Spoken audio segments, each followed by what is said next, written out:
Anak-anak, kita hari ini akan melanjutkan materi yang kemarin, tapi sebelum saya melanjutkan, silakan kalian yang ingin bertanya dulu untuk yang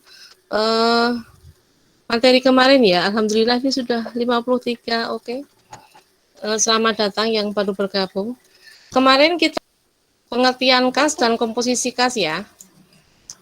Kemarin kalian Iya, langsung Bu. mengerjakan kemarin kalian langsung mengerjakan kuisnya yang hanya 5 nomor itu, atau kalian baca materi dulu? Kalian mempelajari materi dulu? Ayo jujur. Pelajari materi. Pelajari materi, Mbak Agustin. Ya. Karena saya tidak mengutamakan untuk yang kalian langsung langsung tak garap bae soalnya limotok sudah diinjen-injen tuh ya di classroomnya. Yang lebih penting adalah kalian memahaminya, memahami materinya. Karena apa? Materinya itu untuk kalian nanti sebagai bahan kalian mengikuti ujian keterampilan.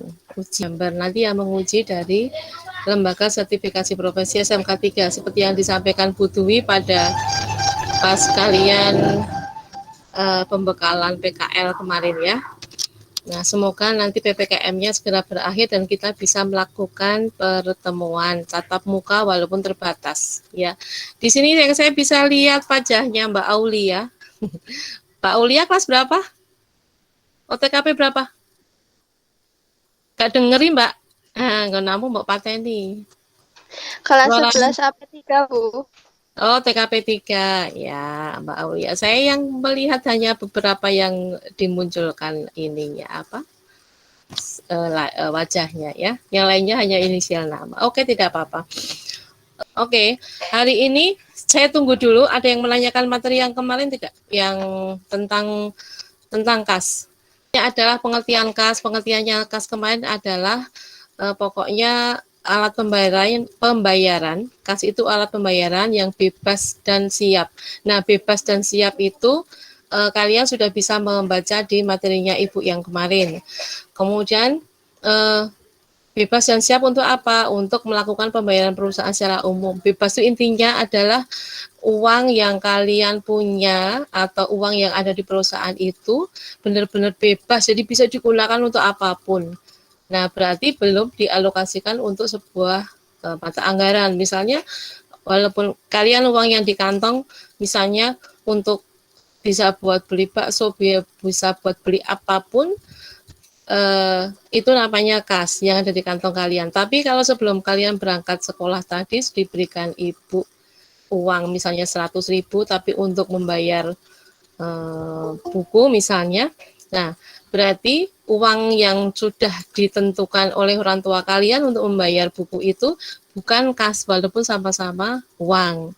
Jadi tidak bebas lagi karena apa? Itu uang hanya untuk bayar buku. Jadi kalau kalian pengen jajan, uangnya hanya tinggal itu, ya berarti itu bukan kas, tidak bisa untuk yang lainnya. Simpelnya seperti itu untuk keterangan bebas ya. Kemudian setiap saat, jadi siap itu setiap saat bisa digunakan. Nah, kalau Ibu kemarin mau mempresentasikan tentang cek ya. Nah, cek itu kalau pengertiannya adalah surat perintah dari bank untuk membayar uang kepada yang membawa cek atau yang namanya ada di dalam cek itu.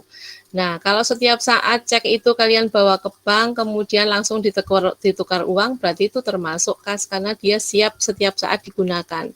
Nah, ada beberapa jenis cek yang di dalam PowerPoint-nya Ibu yang kemarin sudah Ibu utarakan, ada misalnya cek mundur. Jadi cek mundur itu cek yang diberikan oleh yang membayar. Jadi misalnya Ibu memberikan kalian cek karena saya membeli sepeda kalian misalnya. Sepeda kalian saya beli cek, tapi ceknya saya tanggali 15 Agustus misalnya. Jadi hari ini kalian terima cek, tidak bisa langsung kalian uangkan di bank. Tidak bisa langsung ditukarkan karena saya beri tanggalnya 15. Nah, itu namanya cek mundur. Cek mundur itu tidak termasuk dalam kas. Karena apa? Hanya bisa diuangkan nanti pada tanggal 15 dan tanggal selanjutnya. Paham ya anak-anak? Bisa Paham, Bu. Ya, paham ya. Jadi kalau cek biasa itu masuk kas. Cek biasa itu cek yang setiap saat bisa kalian putar. Kalau cek mundur, halo? Apa Mbak Mirsa? Kalau ada yang mau berkata silakan. Ibu dipotong tidak masalah. Jadi selama Ibu menerangkan kepada kalian, Ibu dipotong, kalian silahkan raise hand ya. Boleh. Oke, Mbak Mirsa nampaknya hanya tidak dimatikan untuk suaranya. Jadi seperti itu gambarannya. Nah, sekarang yang komposisinya kalian sudah tahu mana yang masuk kas dan mana yang tidak. Jadi batasannya adalah yang masuk kas adalah yang memenuhi syarat sebagai kriteria kas. Jadi harus bebas, siap, kemudian bisa diterima bank sebagai setoran. Setoran itu maksudnya kalau kalian nabung bisa diterima. Kalian bawa uang, kalian bawa cek, itu Pak saya mau setor ke rekening saya, itu bisa diterima. Nah itu mengindikasikan bahwa dia termasuk kas. Tapi misalnya kalian bawa benda-benda tertentu yang misalnya sama-sama ada tulisan uangnya, bawa materai misalnya ada 10.000, kalian bawa 1 juta lembar, 1 juta kali 1.000 kan sudah 1 M. Nah, itu kalian tabung di bank, tapi wujudnya adalah materai, bank tidak akan menerima. Jadi untuk materai itu tidak bisa digolongkan ke dalam kas walaupun dia berharga. Jumlahnya bisa jutaan, bisa miliaran gitu, tergantung lembar yang kalian miliki. Nah, gambarannya seperti itu. Jadi kalian lihat kriterianya kas, kemudian sebuah benda kalian bandingkan dengan kriterianya itu. Kalau memenuhi kriterianya, berarti masuk kas. Kalau tidak, berarti tidak. Nanti pertanyaannya sekitar itu. Cek mundur termasuk kas atau tidak. Kemudian ada cek kosong. Cek kosong itu adalah Mbak, saya perlu ungkapkan lagi tentang cek dan giro. Kira-kira perlu tidak ya? Maksud saya takutnya di antara kalian itu masih ada pertanyaan begini. Cek karo giro sing duwe sapa to? Kenapa seseorang bisa punya cek dan punya giro selain mendapatkan gitu? Jadi siapa saja yang bisa membayar sesuatu dengan cek atau giro? Nah, kalian kok tidak punya, Bu Dwi misalnya kok punya gitu. Nah, bedanya adalah saya yakin kalian sudah paham bahwa uang yang kita punya sebagai perorangan maupun sebagai perusahaan itu untuk amannya sebagai salah satu sistem pengawasan kas yang harus kita yang akan kita bahas hari ini, pengawasan kas. Nah, itu salah satu cara untuk mengawasi kas itu adalah dengan kita tabung untuk keamanan ya, maksudnya pengawasan itu untuk keamanan. Jadi uang kita itu bisa kita tabung, perusahaan juga. Nah, kepada saat kita menabung itu ada yang kalau kalian pernah ke ATM, itu ada ATM itu yang kita misalnya mau ngambil uang, di situ ada pertanyaan, itu uang dari tabungan atau dari rekening giro gitu. Nah, kalau waktu misalnya Bu Dwi itu menabung di bank, misalnya saya hanya menabungnya di tabungan biasa, itu masuk kas. Tapi Ibu tidak akan mendapatkan buku cek dan giro. Jadi kalau Ibu mau mengambil uang harus bawa bukunya atau bisa diambil di ATM. Itu tabungan biasa. Yang membedakan dengan pemilikan cek adalah saat Ibu menyimpan uang di bank, Ibu memilihnya adalah menyimpan dalam bentuk rekening giro. Nah, kalau disimpan dalam bentuk rekening giro, nanti setiap bulan Ibu akan mendapatkan laporan rekening koran namanya. Jadi rekening koran itu bukan kita harus membayar biaya langganan koran, itu tidak. Tetapi rekening koran adalah laporan dari bank kepada nasabahnya, isinya tentang posisi uang kita yang ada di bank. Nah, kalau kita menyimpan uang dalam bentuk rekening giro, yang akan kita dapatkan adalah laporan setiap bulan. Jadi bentuknya kertas cetak yang akan dikirimkan ke alamat kita. Yang kedua, kita akan mendapatkan buku cek. Jadi seperti kalau kalian melihat buku kwitansi, saya yakin kalian pernah melihat buku kwitansi. Nah, itu kalian akan mendapatkan buku cek. Dan yang satu lagi adalah buku giro. Wujudnya seperti buku kwitansi. Yang berbeda adalah penggunaannya. Kalau kwitansi adalah tanda terima uang. Jadi kalau saya menerima uang kalian, kalian misalnya bayar SPP, dulu kan ada SPP. Nah, sebagai tanda bahwa saya menerima uang kalian, saya menyobek lembaran kwitansi, kemudian saya isikan. Nah, itu tanda saya menerima uang, itu kwitansi. Kemudian kalau yang cek itu, buku cek itu adalah surat perintah ke bank untuk membayarkan sejumlah uang. Jadi, kan uangnya Bu Dwi semua sudah disimpan di bank. Bu Dwi tidak punya uang lagi. Nah, kalau Bu Dwi mau membayar ke seseorang, jadi saya menggunakan cek itu. Ceknya saya berikan kepada orang yang saya bayar. Oleh orang yang menerima cek itu, cek akan dibawa ke bank untuk ditukarkan dengan uang tunai. Jadi cek adalah surat perintah dari nasabah kepada bank. Jadi banknya malah kita perintah. Jadi banknya membayar kepada orang yang membawa cek itu. Yang membawa cek itu siapapun bisa. Jadi kalau kalian nemu cek di jalan bisa langsung ditukarkan. Sepanjang ceknya adalah cek atas unjuk. Jadi di dalam cek itu tidak ada nama. Tetapi ada satu lagi cek yang dibayarkan kepada siapa tuh ditulis. Misalnya Bu Dwi membayar dibayarkan kepada Mbak Fiska Amelia gitu. Nah, Fiska Amelia nanti yang bisa menguangkan adalah hanya Mbak Fiska dengan membawa bukti diri. Nah, kalau kalian menemukan cek yang ada namanya seperti itu, kalian tidak bisa menguangkan ke bank. Jadi yang bisa menguangkan adalah yang namanya ada di dalam cek. Itu namanya adalah cek atas nama. Kalau yang tadi adalah cek atas unjuk. Gitu. Nah, itu yang namanya cek. Kemudian tadi kita juga menerima buku giro. Buku giro itu sama-sama perintah kepada bank, sama dengan buku cek. Tetapi bedanya adalah kalau yang buku giro itu yang membawa ke bank itu tidak langsung menerima uang tunai, tetapi dia hanya akan menerima pemindahan jumlah. Jadi pemindahan antar rekening. Misalnya saya membayar kalian dengan giro, saya sobek sebuah giro, kemudian saya isikan, identitasnya saya tanda tangani, saya berikan kepada kalian. Misalnya kepada Mbak Sinta, saya beli sepedanya Mbak Sinta. Saya berikan giro, misalnya 2 juta rupiah. Nah, kalau cek, Mbak Sinta bisa bawa ke bank kemudian dapat uang 2 juta. Tapi kalau yang saya berikan adalah giro, Mbak Sinta ke bank, tapi Mbak Sinta dengan catatan harus punya nomor rekening. Jadi nanti hanya akan terjadi pemindah bukuan. Uang 2 juta akan dipindahkan dari rekening saya ke rekeningnya Mbak Sinta. Nah, itu namanya pemindah bukuan. Jadi kalau giro itu adalah surat perintah kepada bank untuk memindah bukukan sejumlah dana dari rekening satu ke rekening yang lainnya. Maksudnya rekening yang mengeluarkan giro kepada rekening yang menerima giro. Jadi ke sana membawa nomor rekening saya ini. Jadi otomatis simpanan Mbak Sinta akan bertambah 2 juta rupiah. Kalau Mbak Sinta pengen uang ya mengambil dari rekeningnya sendiri yang tadi sudah ada uang masuk 2 juta rupiah.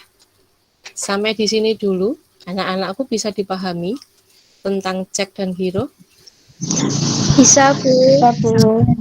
Alhamdulillah. Kalau ada yang mau bertanya boleh. Yang tidak jelas misalnya ditanyakan boleh. Saya, Bu. Ya, Mbak Fiska? Ya, Saya, Bu. ya silahkan. Apa kan materi kemarin kan kita ngerjain soal 5 soal itu kan, Ya, Bu. ya, Kita ngerjain 5 soal. iya. Nah, Kemudian, terus yang di salah satu kan ada ada yang tidak termasuk dari kas itu loh kan pilihannya jadinya cek mundur lah. Cek mundur itu apa, Bu? Soalnya yang kita memahami di Google itu kayak rada bingung iya. gitu. Tadi sudah saya senggol ya. Oke, Mbak Fiska, terima kasih. Kemarin itu benar, yang tidak termasuk dalam kas adalah cek mundur. Nah, cek mundur itu apa? Seperti yang saya katakan tadi. Misalnya saya pemegang cek, saya punya buku cek. Nah, Mbak Fiska misalnya tadi menjual sepeda, kemudian saya beli. Saya membayarnya dengan cek karena uang saya sudah di bank semua dalam bentuk rekening giro kan. Nah, karena saya tahu persis dari laporan rekening koran, tahu persis posisi keuangan saya itu di bank itu uang saya tinggal 1 juta misalnya saldonya saat ini, saat saya beli sepeda hari ini. Nah, rekening saya itu akan bertambah nanti tanggal 10 misalnya. Tanggal 10 saya akan menerima uang dari kolega saya atau dari orang tua saya gitu, baru akan masuk 5 juta atau 10 juta. Sudah tahu, saya persis tahu. Tapi masuknya tanggal 10. Saat ini uang saya kan tinggal 1 juta, saya tahu persis dari rekening koran. Nah, saya membayarnya ke Mbak Fiska, saya menyobek 1 lembar cek, kemudian saya tuliskan harga sepedanya kan misalnya 3 juta. Nah, saya tuliskan 3 juta rupiah. Kalau saya tanggali hari ini, Mbak Fiska langsung begitu terima cek langsung ke bank, itu rekening saya itu kosong, bukan kosong, tinggal 1 juta. Jadi bank tidak akan bisa membayarkan 3 juta karena uang saya tinggal 1 juta. Difahami Mbak Fiska? Oh iya Bu, Ya. paham. Nah, oleh karena itu, tanggal yang ada di cek saya yang saya buat itu tidak akan saya tanggali hari ini, tapi saya tanggali nanti setelah tanggal 10 atau pas tanggal 10 itu. Tapi kan riskan, misalnya saya dapatnya uang nanti tanggal 10 sore gitu kan. Makanya saya tanggali tanggal 11 Agustus. Jadi cek yang saya bayarkan kepada Mbak Fiska hanya bisa diuangkan ke bank pada tanggal berapa? 11. 11 kan? Betul. Jadi cek itulah yang disebut cek mundur. Paham? Tidak bisa langsung hari ini begitu saya berikan cek langsung diuangkan. Jadi kalau kalian terima cek lihat tanggalnya. Oh ini tanggalnya masih 2 minggu lagi, berarti bisa diuangkan nanti pada tanggal yang tercantum di cek itu. Itu namanya cek mundur. Jadi kenapa cek mundur tidak masuk kas? Karena tadi syaratnya kas apa? Bebas dan satu lagi apa? Siap. Siap itu maksudnya setiap saat ditarik atau mau dipakai bisa. Nah, kalau cek mundur itu hanya bisa ditarik pada tanggal yang tercantum di dalam cek atau tanggal setelahnya. Jadi misalnya Mbak Fiska tanggal 11 masih repot, misalnya ada PJJ-nya sampai jam 12 malam. Mau ngambilnya tanggal 12 bisa, tanggal 13 dan seterusnya bisa. Nah, kenapa tidak masuk cek yang seperti Ibu bilang tadi? Karena tidak siap di tanggal sekarang sampai dengan tanggal 11 misalnya, ceknya Bu Dwi. Jadi, cek mundur itu hanya akan termasuk di dalam kas itu nanti pada tanggal yang tercantum di dalam cek itu atau setelahnya. Itu menandakan bahwa dia tidak siap, makanya tidak masuk dalam cek. Nah, nanti ada cek kosong, ada cross check ya. Cross check itu nanti cek yang ada garisnya 2 itu. Kalian bisa lihat di PowerPoint-nya Ibu yang kemarin. Begitu Mbak Fiska? Sudah jelas? Iya Bu, berarti itu intinya ceknya itu apa bisa diambil uangnya pas ketika tanggalnya yang tercantum di ceknya itu kan Bu? Ya, betul. Dan tanggal sesudahnya ya. Jadi bukan hanya Ya. 1 hari toh, iya, dan tanggal sesudahnya. Ya. Yang lain silahkan. Kalau tidak ada, nanti Ibu akan melanjutkan ke pengawasan kas yang materi kita hari ini. Bisa lanjutkan ya? Oke, Bisa, Ibu akan Oke, nah, untuk materi kita hari ini kita ke pengawasan kas. Jadi kas itu yang kita kalau ada kas kan bayangan utama kita adalah kan uang ya. Padahal kan bisa uang, bisa cek, bisa giro, bisa uang. Jadi bisa uang kartal maupun bisa uang giral. Saya yakin kalian sudah paham tentang uang kartal dan uang giral ya di SD atau SMP gitu. Nah, uang itu saya sebutnya uang aja ya atau kas. Kas itu terutama uang tunai itu gampang sekali diselewengkan ya. Uang itu gampang sekali diselewengkan. Baik cek maupun jadi baik uang kita yang ada di tangan maupun uang kita yang ada di bank. Jadi cek giro itu adalah kan uang kita yang di bank ya. Nah, uang kita yang di bank maupun uang kita yang ada di tangan, terutama yang ada di tangan itu kan sangat gampang diselewengkan.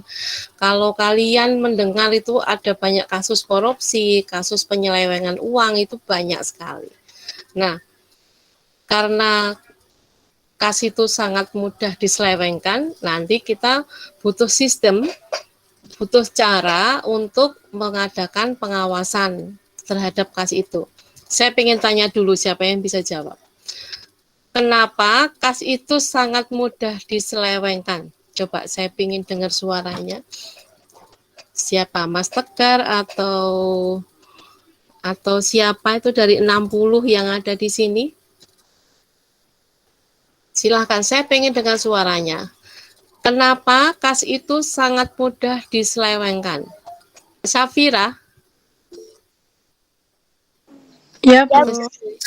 Ya. Sing mau ngomong siapa ini? Safira yang Khairunisa atau Safira Salsabila? Salah satu. Safira Ya, Salsabila, Bu. Safira. Yang Khairunisa aja, Bu. Oh, saya ini yang siap Salsabila. Nanti setelah ini Khairunisa ya. Silahkan Salsa.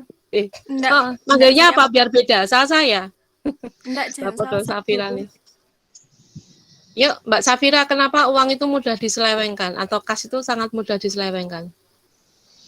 Selewengkan itu apa toh, Bu? Diselewengkan itu dikorupsi lah nek bahasa kalian ya. Bahasa kalian diselewengkan. Kan penyelewengan uang atau pencurian uang, gampang dicuri. Penggelapan. Kenapa? Kenapa Mbak Salsa? Halo. Salsa kok malah jeli. Atau siapa yang bisa coba? Saya ini enggak ada. Julia. Saya itu siapa ini? Mbak Julia Dewi. Oke. Saya catat ini Mbak Julia Dewi. Oke. Silakan. Menurut saya kas mudah untuk diselewengkan karena tidak dapat dibuktikan oleh pemiliknya atau gampang untuk dipindah tangankan. Oh iya, kenapa? Kenapa tidak dibuktikan, Yo? Kenapa tidak mudah dibuktikan? Kenapa sangat mudah berpindah tangan? Contohnya? Karena ya. Julia Dewi itu TKP berapa? TKP 1, Bu. Oh iya.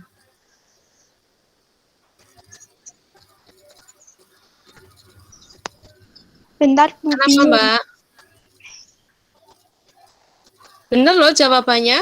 Kas itu mudah diselewengkan karena apa tadi?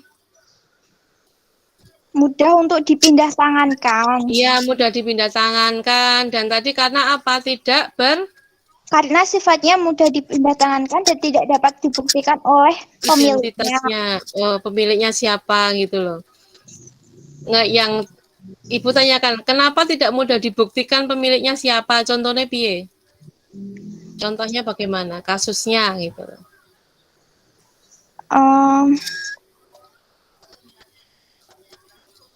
Belum mempelajari, Bu. Itu cuma jawaban aja, nalar, Bu. Oh iya, betul. Ya, bagus. Dinalar bisa. Jadi begini, biar Ibu yang jelaskan ya, yang lainnya saya minta ini Ibu aja sambil mencatat. Jadi saya harapkan juga kalian sambil mencatat. Karena apa? Mencatat bukan untuk dikumpulkan ke Ibu. Mencatat itu adalah aktivitas yang membuktikan bahwa kalian membaca dan memahami. Gitu ya, Nak? Kata Mbak Julia tadi, kas itu tidak bisa dibuktikan kepemilikannya. Coba kalian lihat uang kalian masing-masing di kantong atau di dompet. Siapa yang bisa membuktikan bahwa itu uang kalian? Selain hanya kan di dompetku, berarti kan uangku gitu. Tetapi bisa saja Mbak Julia misalnya menyimpan uangnya di Wategar.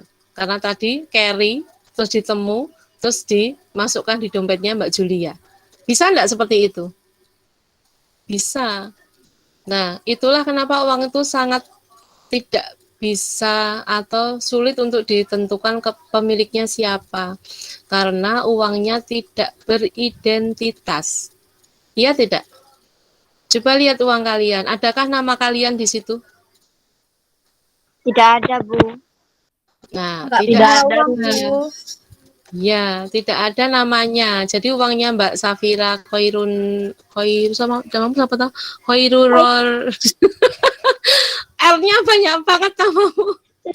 Khairul Rizki ya. Ya, Mbak Rizki, Mbak Khairul apa Mbak Rizki panggilannya.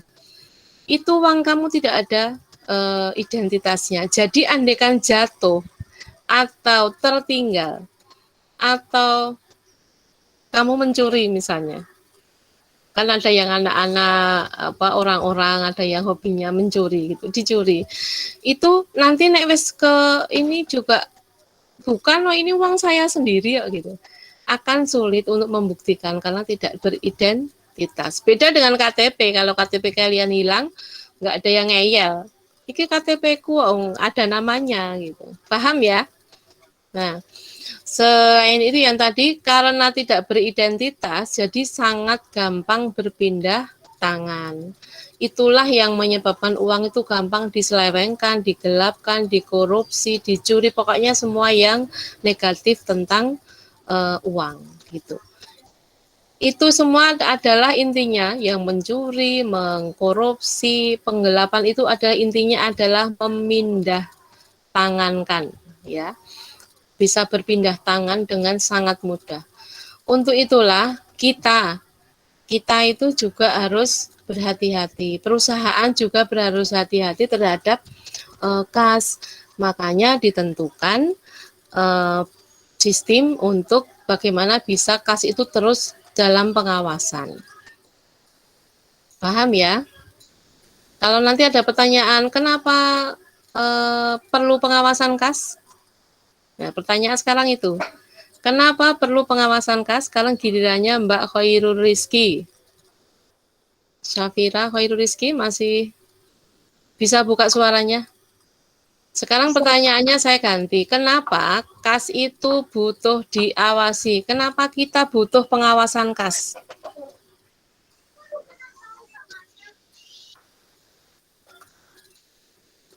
Ya? Atau yang lain silahkan. Itu lanjutannya pertanyaan yang pertama. Kalau pertanyaan pertama tadi apa? Kenapa kas itu mudah diselewengkan? Ya, karena kasnya tidak beridentitas dan mudah berpindah tangan. Kemudian sekarang kenapa kas itu butuh pengawasan? Jawabannya pertanyaannya tadi. Apa Mbak Khairul Rizki? Halo, kok saya ditinggalkan sendiri? Agar kas tidak mudah digelapkan atau diselewengkan sehingga berpindah tangan. Ini Mbak Septia ya yang menjawab. Ya, Ya, Bu. oke. Karena apa tadi? Kenapa kas itu mudah butuh pengawasan? Karena agar apa tadi Mbak? Agar tidak mudah digelapkan atau diselewengkan. Iya. Atau kalimat lainnya adalah kenapa kas itu butuh pengawasan? Karena kas itu sangat mudah diselewengkan. Ya, seperti jawabannya Mbak Septi tadi. Agar tidak mudah diselewengkan atau untuk meminimalisir penyelewengan uang gitu. Betul sekali jawabannya. Kalian boleh menggunakan kalimat apapun yang penting tujuannya sama, yaitu untuk meminimalisir tindak penyelewengan karena mudahnya kas diselewengkan agar tidak bisa diselewengkan. Seperti itu. Itulah kenapa kita akan belajar tentang pengawasan kas. Sebelum kita ke pengawasan kas, kalian harus perlu tahu dulu Jadi begini anak-anak, eh, saya doakan nanti kita semuanya bisa menjadi pengusaha, bisa menjadi seorang wirausahawan. Itu kan tujuan kita sekolah di SMK kan. Nah, ya. Nah, kita nanti karena kita itu bukan seorang yang fokus di bidang accounting, di bidang keuangan. Kalau kita nanti punya perusahaan, mestinya kita akan mempekerjakan orang-orang yang sesuai bidangnya. Contoh misalnya Bu Dwi mau membuka usaha di bidang busana, karena kebetulan Bu Dwi bisa membuat busana. Nah, saya mempekerjakan orang-orang teman-teman di tata busana, gitu kan? Yang menjadi pemilik perusahaan siapa? Kalian. Mbak Adela misalnya, Adela Putri jadi pemiliknya, otomatis jadi pemilik ya. Kalau perusahaan jasa itu istilahnya adalah pemilik. Saya ingatkan lagi, kita ada bentuk perusahaan itu kan ada bentuk perusahaan jasa, bentuk perusahaan dagang, kemudian satu lagi apa? Coba dijawab. Ada 3 bentuk perusahaan. Yang pertama perusahaan jasa, kemudian perusahaan dagang, yang satu lagi perusahaan. Halo, pelajaran kelas 2. Manufaktur. Betul, manufaktur atau industri. Betul Mbak Julia. Perusahaan jasa itu adalah menjual jasa. Misalnya saya membuat tentang busana. Busana itu saya menjahitnya, maksudnya saya konveksi. Itu adalah menjual jasa untuk penjahitan gitu kan. Itu usaha jasa. Kemudian kalau dagang itu adalah yang menjual barang tanpa mengubah bentuknya. Misalnya saya punya toko pakaian. Dekat kan dengan busana tadi, tapi yang tadi saya adalah penjahitannya, jadi jasa penjahitan. Kemudian kalau yang saya membuka toko busana, itu adalah perusahaan dagang. Karena saya kulaannya sudah dalam bentuk busana. Saya kulaan celana, kulaan blus, kulaan macam-macam. Nah, itu saya jualnya juga wujudnya seperti waktu saya kulaan. Itu namanya perusahaan dagang. Kemudian ya perusahaan manufaktur atau industri tadi, saya menjual dengan mengubah barang asli. Jadi kalau saya membelinya kayu atau ini saya menjualnya sudah dalam bentuk mebel. Itu namanya perusahaan industri. Kalau saya kulaannya itu kapas, kemudian saya olah menjadi benang. Nah, itu saya berarti industri atau manufaktur pembuatan benang.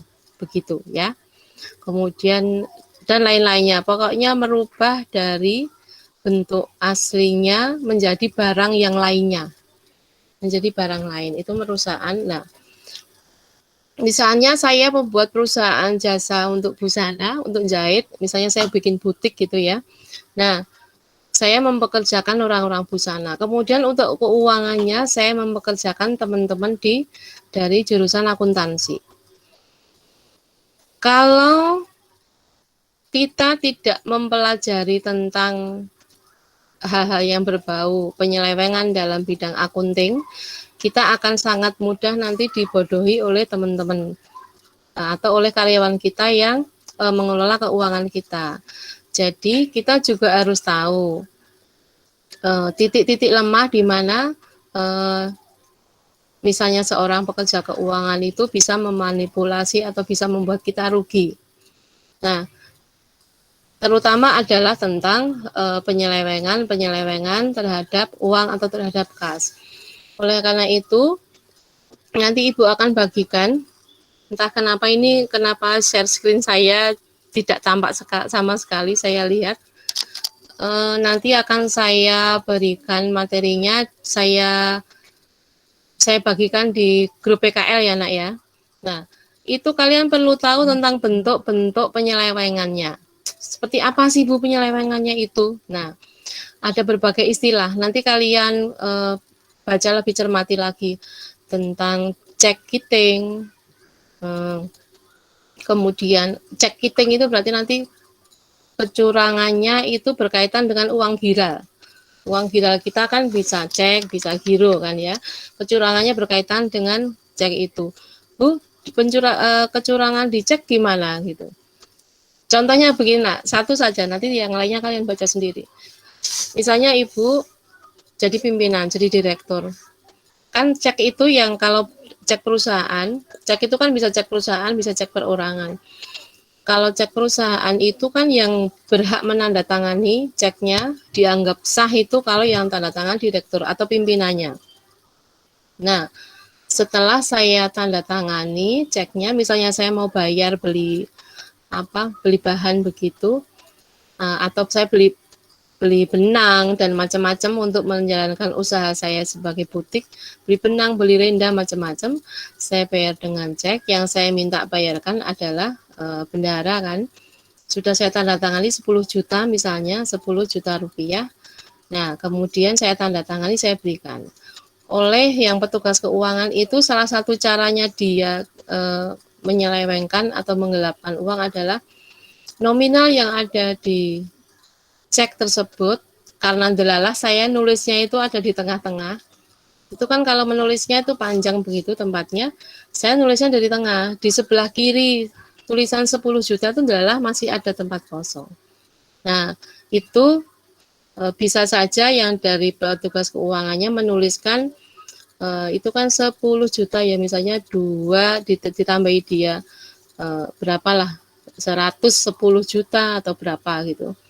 Jadi ada tulisan 110 juta gitu. Kemudian yang diangkat juga ditambahi angka 1 di sebelah kirinya. Jadi dia memanipulasi jumlahnya, memperbesar jumlah dalam cek setelah ditandatangani oleh pimpinan. Kebetulan misalnya ada peluang seperti itu. Makanya setelah kita mengetahui sebagai seorang pimpinan, pemilik perusahaan, kita tahu kalau ada seperti itu, berarti kita harus lebih hati-hati dalam menulis cek atau menulis semua bukti transaksi. Jadi cek itu kan masuk bukti transaksi, kwitansi juga. Jadi kalau kita menulis, kita harus mepet kiri misalnya. Kemudian bisa juga sudah mepet kiri, tapi sebelum kata pertama, kita tuliskan tanda crash. Crash itu yang garis 2 atas vertikal dan horizontal 2 itu. Nah, setelah kalau kita sudah ada tanda crashnya kan orang tidak bisa menyisipkan satu kata di sebelum atau sesudahnya. Jadi kalau saya kebiasaan, karena saya tahu ada penyelewengan seperti itu, sebelum dan sesudah angka, atau sebelum dan sesudah kalimat terbilang itu, misalnya kan kalau kita cek atau kwitansi itu kan ada 10 juta dalam angka 1, 0, kemudian 0-nya 6. Dan di bawahnya mesti kan terbilangnya 10 juta itu dengan kalimat. Nah, sebelum dan sesudahnya mesti saya tutup dengan tanda crash yang agak besar. Nah, itulah keuntungan kita mengetahui jenis-jenis penyelewengan. Bukan kita mempelajari bagaimana cara menyelewengkan uang untuk kita terapkan untuk mencuri uang, tetapi kita dengan mengetahui itu, kita bisa bertindak, mengambil langkah, agar uang kita itu tidak diselewengkan oleh misalnya pegawai kita sendiri gitu, karena ketidaktahuan kita. Karena kan kadang begini, ada anak-anak yang akuntansi itu, alah iki juraganku ramudeng gitu, terus dia nanti memanipulasi di beberapa tempat. Banyak sekali jenis penyelewengannya. Nah, nanti bisa kalian baca di materinya Ibu. Nanti kalau ada yang tidak jelas seperti yang tadi, Bu cek mundur itu saya baca bola-balik ora mudeng gitu. Misalnya tadi, Bu lepeng itu apa gitu. Nah, nanti bisa ditanyakan, bisa dengan WA atau kalau bertanya itu saya lebih suka di WA grup, karena kalau kalian bertanya, saya menjawab di WA grup. Kita kan punya WA grup yang 3 kelas ya, Nak. Kita gunakan yang di PKL itu aja enggak apa-apa. Itu karena biar teman yang lain bisa bisa juga ikut menerima pengetahuan dari jawaban dari pertanyaan kalian. Paham ya? Jadi seperti itu. Jadi rentetannya seperti itu. Uang itu kenapa mudah diselewengkan? Karena tidak ada identitasnya, karena sangat mudah berpindah tangan, sangat sulit dibuktikan gitu. Nah, kemudian itu butuh pengawasan untuk meminimalisir. Nah, sebelum kita menerapkan teknik pengawasan, kita pelajari dulu teknik-teknik untuk untuk penyelewengan tadi. Bukan mengajari kita untuk menyelewengkan, tapi kita bisa mengambil tindakan untuk mengurangi penyelewengan di lingkungan kita sendiri. Gitu. Jadi bentuk penyelewengan yang lain yang sederhana apa? Misalnya tadi kan memanipulasi untuk jumlah uang dicek setelah ditandatangani pimpinan.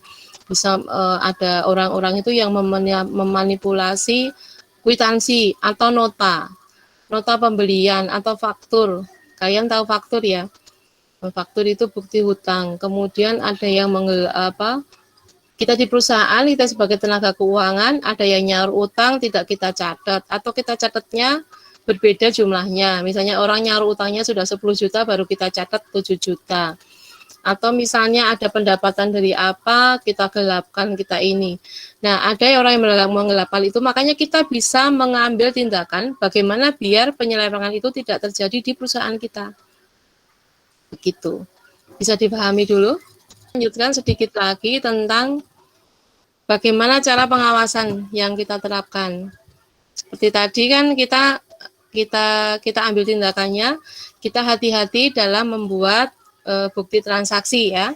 Kita hati-hati menulis di cek, di giro, di kwitansi. Kemudian kalau kita bekerja misalnya kita bekerja menjadi kasir atau menjadi SPG ya.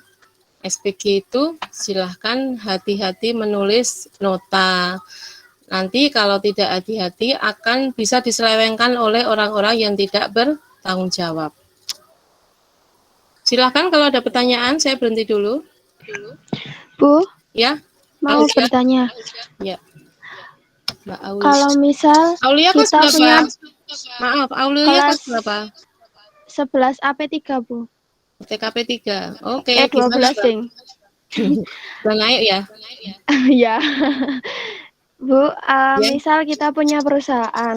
Mm-mm. Nah, terus ataupun kita berwirausaha, apa kita perlu membentuk suatu sekelompok orang untuk misal bentar, Bu. Nggak apa-apa, saya tunggu. Apa kita perlu membutuhkan orang lain untuk mengecek kembali masalah perbendaharaan kita, apa seharusnya kita sendiri yang berperan sebagai pemilik atau bagaimana, Bu? Ya, paham. Terima kasih ya. Ya. Pertanyaannya bagus.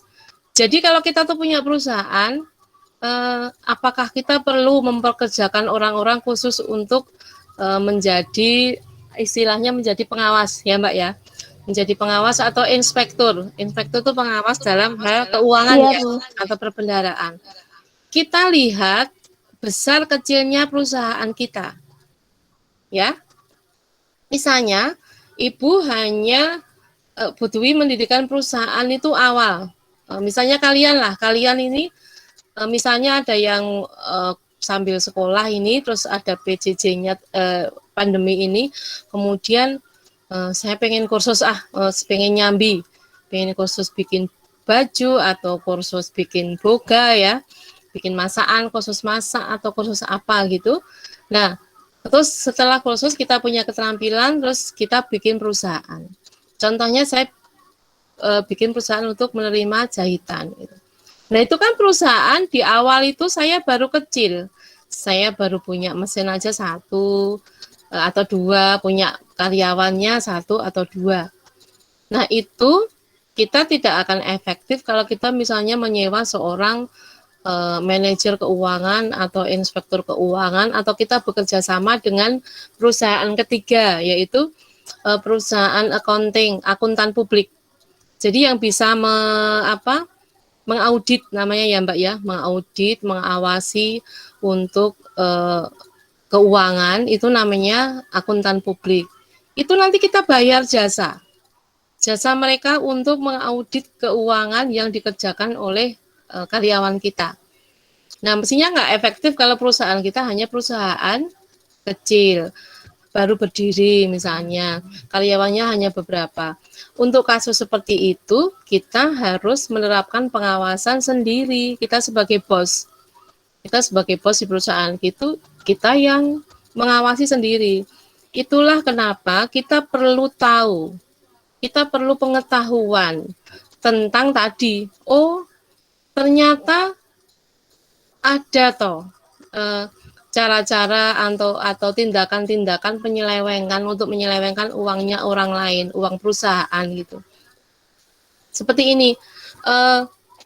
Saya yakin dari kalian baru misalnya ikut meet ini, kita ngobrol ini, oh ternyata ada gitu, baru terbuka wawasannya saat ini misalnya. Ada nggak yang baru terbuka wawasannya saat ini? Selama ini kita hanya korupsi, mendengar ada pejabat yang ditangkap PPK karena korupsi, itu kan bayangan kita kasus besar, uangnya harus miliaran, uang negara, kemudian uang perusahaan yang besar gitu. Ternyata di lingkungan sekecil kita sendiri pun, bahkan di kelas misalnya, di kelas itu kan ada bendara kelas ya, ada bendara kelas, kemudian kita sering iuran, dan kita sering mendengar kasus di beberapa kelas, bukan di sekolah kita atau di sekolah lain, yang uangnya ternyata pun diselewengkan oleh yang menjadi bendahara itu. Jadi di lingkungan manapun ada kemungkinan untuk tindak penyelewengan seperti itu. Kalau perusahaan kita sudah besar seperti misalnya perusahaan yang sebesar di sekitar kita kan di Danliris, di Sritek, kemudian di Toko, di Matahari, di mana-mana di luas. Nah itu dia sudah pakai seorang akuntan publik untuk menjadi appraiser itu atau seorang inspektur. Kalau di pemerintahan itu sudah ditentukan oleh negara, ada BPK, Badan Pemeriksa Keuangan, itulah yang akan memeriksa. Karena di instansi pemerintah itu kan tidak ada pemiliknya, yang ada adalah pejabat. Nah, pejabat itu pun pejabat ada yang curang juga, bekerja sama dengan bagian keuangan. Nah, oleh pemerintah ditentukan ada lembaga BPK. Itulah salah satu sistem pengawasan kas untuk lingkup yang gede. Nanti untuk yang lingkup global lagi ada yang namanya di Bank Dunia itu nanti juga ada inspektoratnya. Inspektorat pun nanti berjenjang. Kalau untuk pemerintahan itu ada inspektorat untuk di kota, di provinsi, di cabangnya, kemudian di pusat nanti sampai ke BPK. Seperti itu. Jadi intinya, apakah kita harus membentuk sekelompok untuk pengawas atau inspektorat? Itu jawabannya adalah tergantung besar kecilnya usaha yang kita jalani. Kalau usaha kita kecil, apalagi baru di awal, pengawasan tetap yang melakukan adalah pemilik perusahaan. Itulah kenapa kita perlu punya pengetahuan tentang itu untuk meminimalisir penyelewengan. Gitu ya, Mbak? Oh, saya harus ini, tinggal meminimalisir yang ini. Termasuk nanti yang akan kita pelajari sampai kepada kas kecil. Kas kecil itu adalah salah satu bentuk atau sistem pengawasan terhadap kas perusahaan. Kita nanti hubungkannya nanti setelah kalian paham yang ini. Ada lagi yang bertanya? Mbak Ulia sudah bisa diterima? Sudah, Bu. Terima kasih. Oke. Yang lain untuk oh ya ini ada kawasan kas itu. Untuk pengawas itu mengeluarkan kas. Kita bisa terapkan pengawasan di situ. Karena apa? Penyelewengan itu juga bisa terjadi di saat penerimaan maupun di saat pengeluaran. Untuk itu pengawasannya juga di saat penerimaan, di saat pengeluaran. Gitu. Kalau untuk di saat penerimaan kas, jadi kan perusahaan itu kan menerima uang gitu.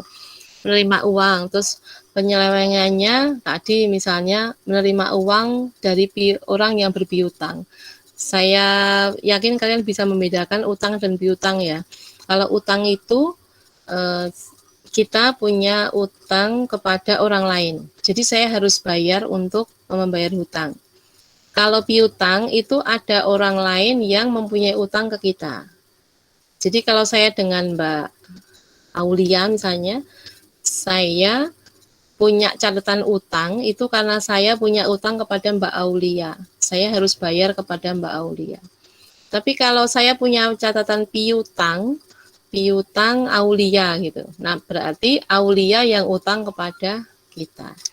Nah, kalau misalnya kita menerima uang dari Mbak Aulia yang nyarutang ke kita, jadi kan piutangnya harusnya kan berkurang. Mbak Aulia sudah bayar 10 juta. Nah, karena kebetulan saya sebagai yang bagian pencatatan tadi, oh iya silahkan saya terima uangnya 10 juta gitu. Saya berikan kwitansinya 10 juta, tapi untuk di laporan yang untuk ke dalam sendiri saya ubah kwitansinya itu tidak 10 juta. Misalnya hanya saya masukkan 7 juta atau 8 juta gitu. Nah, itu kan penyelewengan saat uang masuk, saat penerimaan. Nah, kita juga menerapkan pengawasan saat penerimaan uang. Contohnya bagaimana pengawasannya? Kita sebagai pemilik perusahaan harus memisahkan antara petugas yang memegang uang fisik dengan petugas yang melakukan pencatatan. Nah, contoh sederhana gini, di kelas kalian, biasanya bendahara kalian ada berapa? 1 atau 2? 2. Nah, 2 orang. Untuk meminimalisir penyelewengan, pembagian tugasnya harusnya begini. Misalnya Mbak Aulia sama Adel ya. Aulia itu yang bertugas membawa fisik uang iuran. Iurannya teman-teman. Misalnya iurannya 1.000 seminggu, gitu kan. Berarti kan sebulan nanti ada 4.000 setiap anak kali 36. 36 kali 4 jumlahnya sekian. Uangnya yang bawa Mbak Aulia.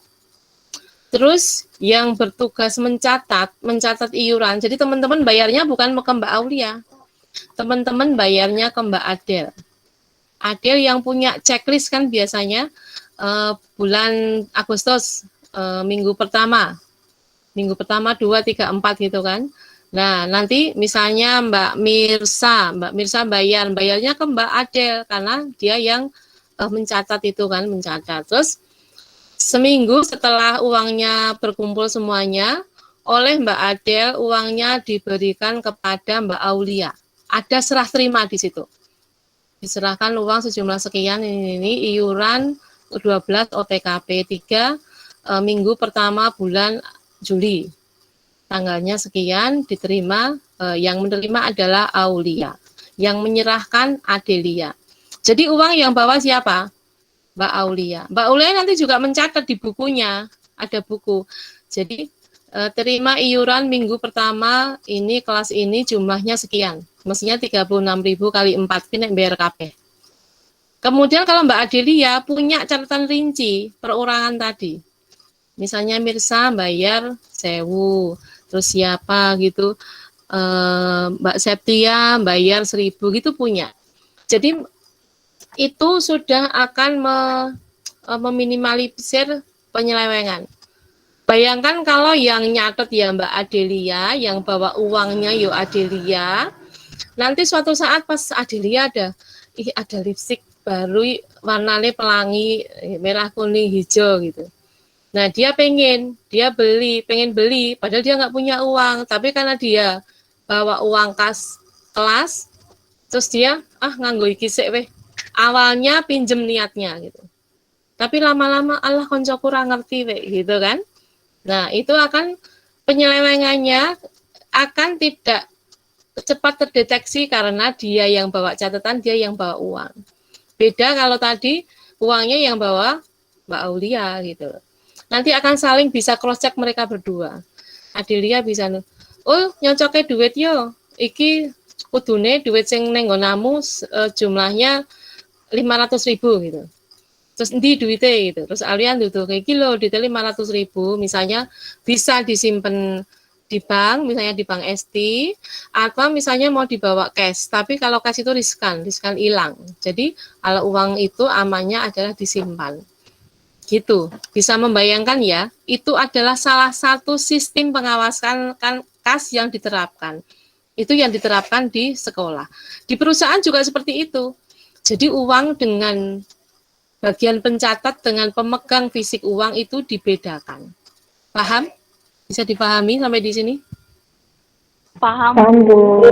Nah, berarti kalau kalian sudah paham, kalian harus langsung terapkan. Besok misalnya PTM, atau di organisasi, kalian di kampung ikut, kemudian di rumah, kalau di rumah sih ya ada yang melakukan pencatatan, ada yang tidak ya. Tapi kalian organisasi, misalnya kalian ikut Karang Taruna, ikut di organisasi apalah di sekolah, misalnya ada yang ikut PMR, kemudian PKS, itu kan mesti ada uang iuran yang dikelola. Jadi salah satunya sistem pengawasannya adalah seperti itu. Itu yang paling sederhana. Itu di organisasi, baik di perusahaan maupun di instansi pemerintah, yang paling sederhana seperti itu. Itu bisa dipahami ya. Nah, kemudian juga contoh pengawasannya adalah nanti kaitannya dengan kas kecil. Jadi perusahaan itu kan menerima uang dari berbagai sumber. Contoh gampangnya pom bensin lah. Pom bensin itu kan tiap hari terima uang. Fakta itu bisa kita lihat. Tiap hari terima uang. Banyak. Yang bawa kan ya petugas keuangannya, bukan pemiliknya kan yang bawa uangnya. Yang terima kan petugas atau pegawai toh. Nah, itu oleh perusahaan itu sudah ditentukan. Uang yang diterima hari itu dari pagi sampai ditentukan aja jam berapa. Jam sepanjang bank buka ya. Bank itu kan sekarang 3:30. Jadi misalnya sampai dengan jam 3. Penerimaan uang sampai dengan jam 3 atau 2:30 gitu sudah harus disetorkan ke bank seluruhnya sampai jam 3 itu. Nah, itu sudah salah satu sistem pengawasan. Jadi petugas itu langsung menyetorkan uang ke bank, bendahara langsung menyetorkan uang ke bank. Petugasnya tidak membawa uang lagi. Nah, bagaimana bisa dikatakan itu sistem pengawasan, Kas? Iya. Orang itu biasanya kalau pegang uang, seperti yang tadi contohnya Mbak Adelia pengen beli lipstik Randidet yang bawa uang perusahaan, tangannya kan gatel ya, nganggo gisik gitu. Nah, itu salah satu sistem pengawasannya. Uangnya tuh harus disetorkan ke bank. Sampai perusahaan itu sudah nggak ada uang cash. Nah, terus kalau perusahaan misalnya mau bayar gimana, Bu? Misalnya bensin itu kan setiap 3 hari atau 1 minggu kan dipasok dari tangki ya, Nak. Dari tangki besar itu yang berapa ribu liter. Nah, itu kalau bayar gimana, Bu? Kan uangnya setiap hari sudah ditaruh di bank. Nah, itu tadi, naruh uangnya di bank kalau perusahaan itu mesti bukan hanya di tabungan biasa, tapi di tabungan giro atau di rekening giro. Maka perusahaan pom bensinnya itu, entah namanya PT apa, nggak ngerti, itu akan punya buku cek dan buku giro, seperti diterangkan Bu Dwi di awal tadi. Nah, dia untuk membayar pasokan bensinnya, dia mestinya akan mengeluarkan apa? Cek. Nah, ceknya itu nanti baru diuangkan oleh yang setor bensinnya itu ke bank. Nah, itu salah satu sistem pengawasannya. Terus perusahaan pun bisa seperti itu. Di perusahaan, di Sritek atau di mana, di perusahaan gede, sistemnya seperti itu. Semua uang disetorkan ke bank. Sampai di perusahaan tuh nggak ada uang. Terus, kalau mau bayar yang misalnya ada kebutuhan untuk beli alat kebersihan misalnya, beli sulak, sapu, atau beli keperluan untuk menjamu tamu, misalnya ada tamu pimpinan atau tamu apa gitu, untuk membelikan makanan kecil gitu, bayarnya gimana, Bu? Kan uangnya udah di bank semua. Nah, itulah nanti yang menjembatani kita mempelajari yang namanya kas kecil, ya.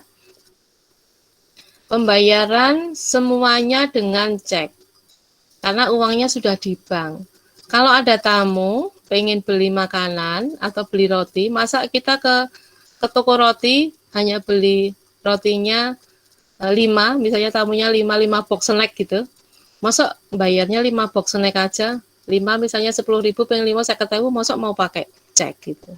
Nah, itulah kenapa di perusahaan kita sendiri sebagai sekretaris ya, biasanya yang memegang kas kecil itu adalah sekretaris. Itulah kenapa kita mempelajari itu.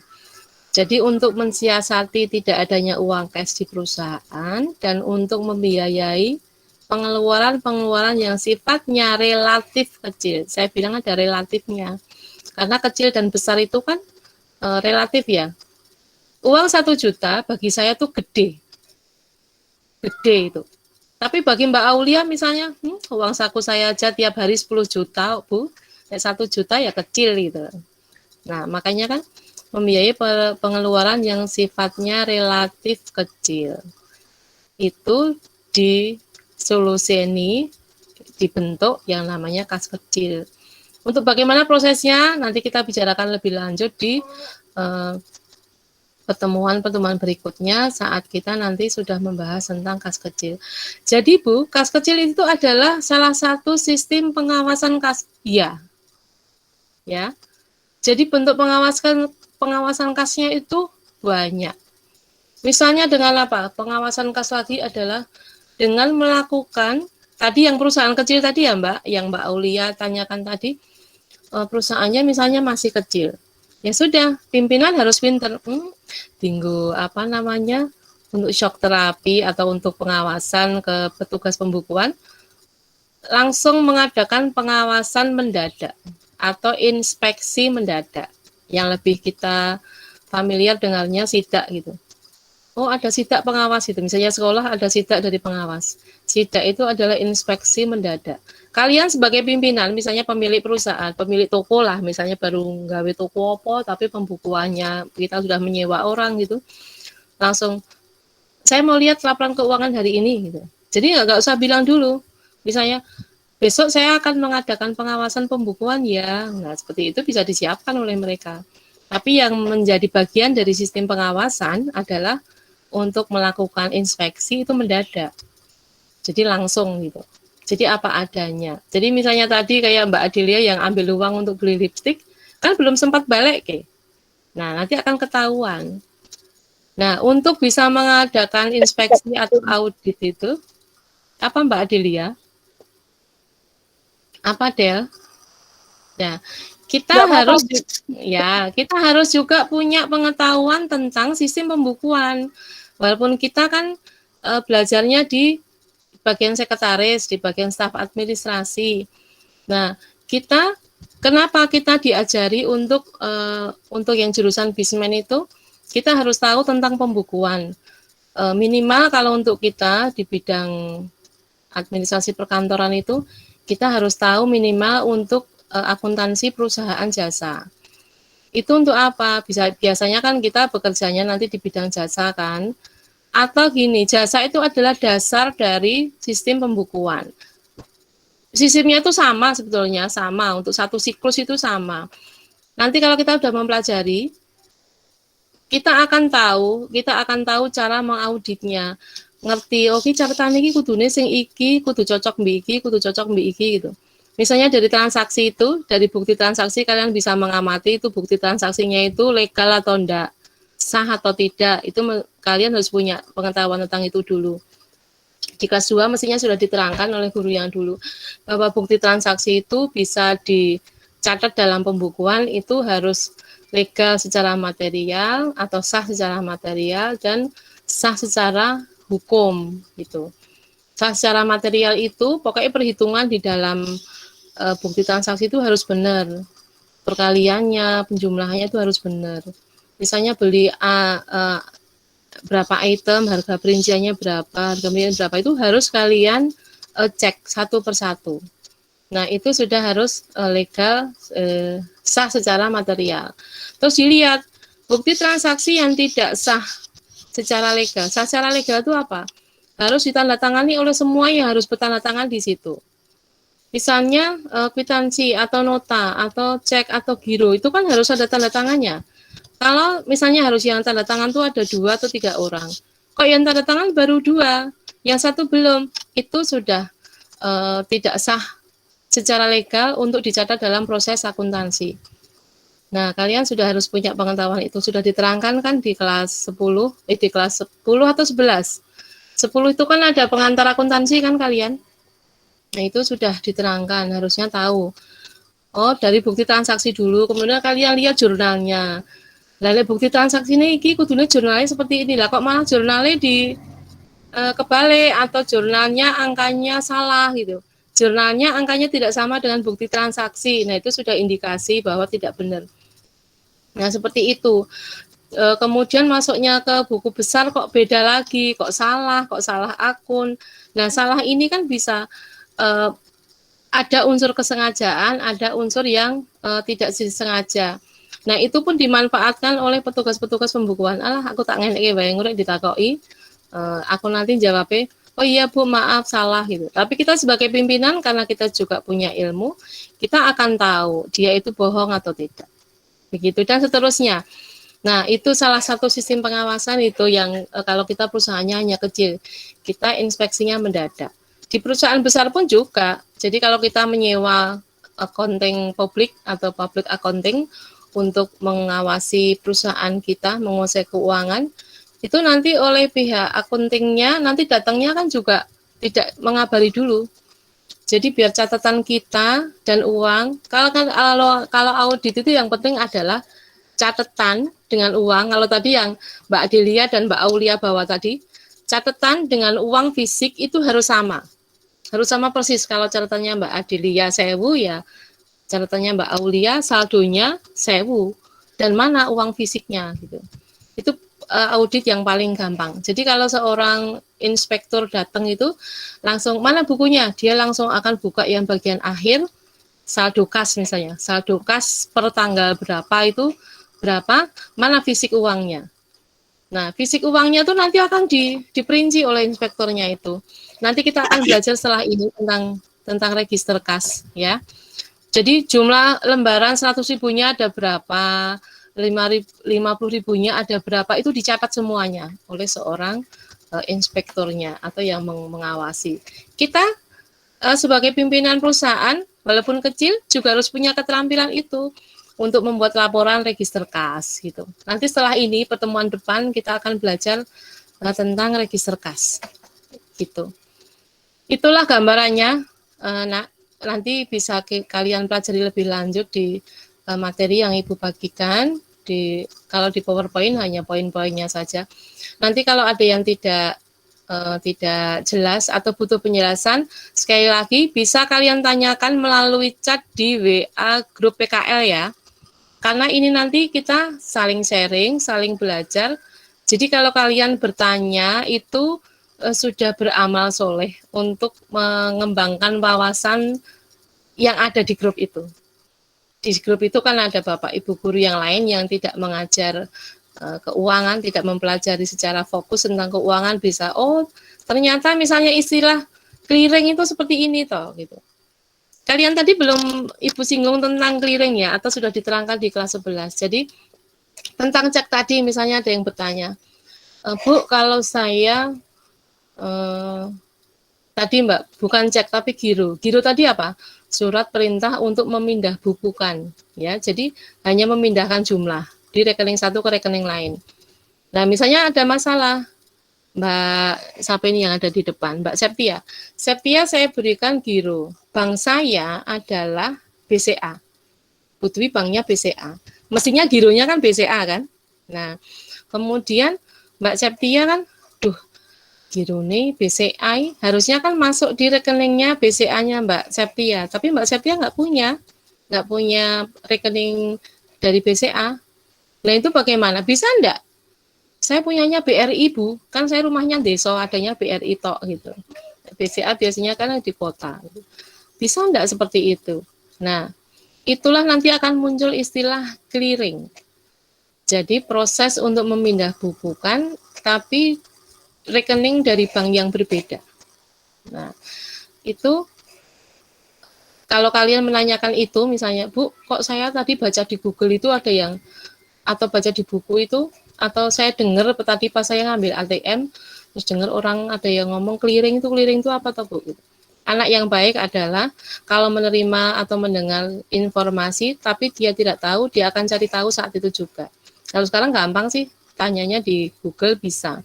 Tapi kadang kita baca di Google, seperti Mbak Aulia tadi, saya sudah baca di Google, tapi kok nggak mudeng ya Bu ya, tentang cek mundur gitu. Nah itu kalian bisa tanyakan di grup PKL kita. Nah kalau kalian menanyakan tadi tentang clearing misalnya, kemudian Putri jawab, kemudian ada yang lainnya juga membantu menjawab misalnya, itu kalian sudah berbuat baik kepada orang lain, nanti menambah mutu kepada orang.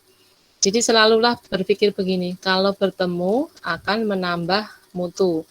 Menambah mutu itu bisa dalam arti yang luas, jadi oh tadinya saya nggak ngerti clearing itu apa ya, atau Bapak Ibu guru nanti yang mengajar yang lainnya kan nggak ngerti, oh ternyata clearing itu toh, oh ternyata nek aku untuk giro kui nek saya nggak punya bank itu aku rasa terus buka rekening itu. Nah dulu kan ada yang begini, misalnya Bu Dwi bayarnya BCA ke Buningrum misalnya, Buningrum tidak punya rekening BCA, terus dia ke sana nggawa duit 1.000 buka rekening BCA hanya untuk bisa menerima pemindahan rekening dari rekening BCA.